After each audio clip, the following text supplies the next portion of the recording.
ンバーどうでしょうか、減らしてしまっているのか。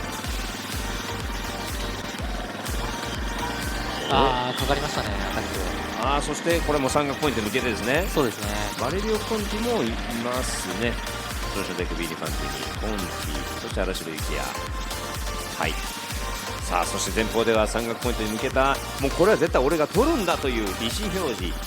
ヒナベルグから仕掛けてますか。はい。KOM まではまだ距離あるんですけどね、この先。県道に出てからでも十分間に合うような気もするんですけども。に仕掛ける。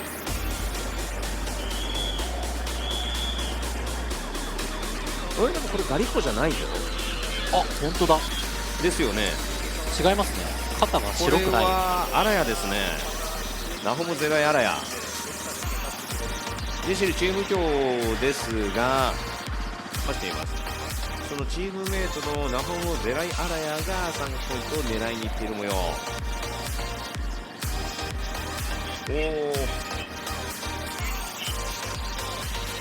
チームとして本当によく機能してますね、ジェシルチーム長。そうですね。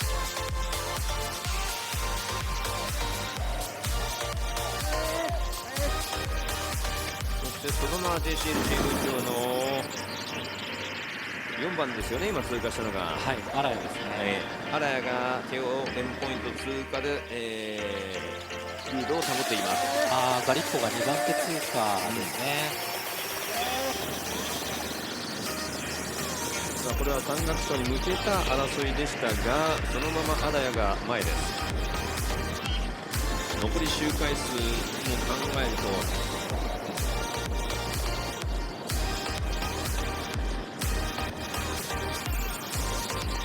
そのまま淡々と踏んでいきます。2回目、この5周での山岳ポイント。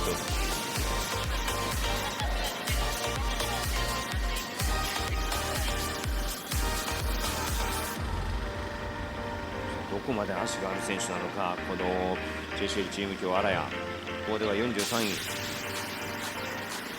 見る限り、今季10試合レース初優勝。ゼロではもちろんありませんが、まだまだ残り、この後5周完了し6周目へと入っていきます。残り3周です。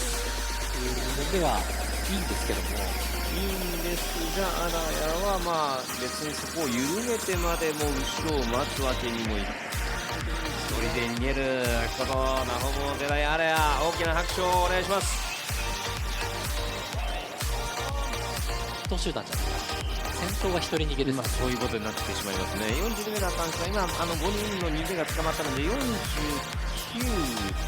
すから48名ですね。1名今ちらっと事情を見ながら荒城幸也も通過してきました。前は JCL チーム長の4番のナホムゼライアラヤ、幸也もいます。この集団、この暑さの中での戦いです。どうぞ大きなアタック合戦が激しくて激しくて、どんどんこう集団が削られっていうサバイバルなレース展開になっていってるので、これはもしかしたら総合入れ替わるかもみたいな、もちろん逃げ切ってステージ優勝取れるかもみたいなのが、ずっと頭にありながら選手たちやり合ってますよね。めちゃくちゃ面白いレース展開ですね。読めないレース展開だからこそ面白いと。本当面白いですね。正直ネイサン・アル選手が追いついた時、ファンチェルが来る。 JCL チーム強、ファンチェルが仕掛けた。もうついてこれないブレンホイ。優勝は JCL チーム強アレッサンドロ・ファンチェル。そして今2位を決めていきます。トレンガルサイクリングチーム、なんとこちら山岳賞ジャージ着用している2番のニコロ・ガリッポ。やっぱニコロ・ガリッポ抜けてたんですね。抜けてたのか。そしてその後方は前で入ったのがマーク・スチュワートが来て、ネイサン・アール、ベンジャミン・トラベス、シモーネ・ラッカーニ、グラン・ホブキンス、バレリオ・コンティ、そして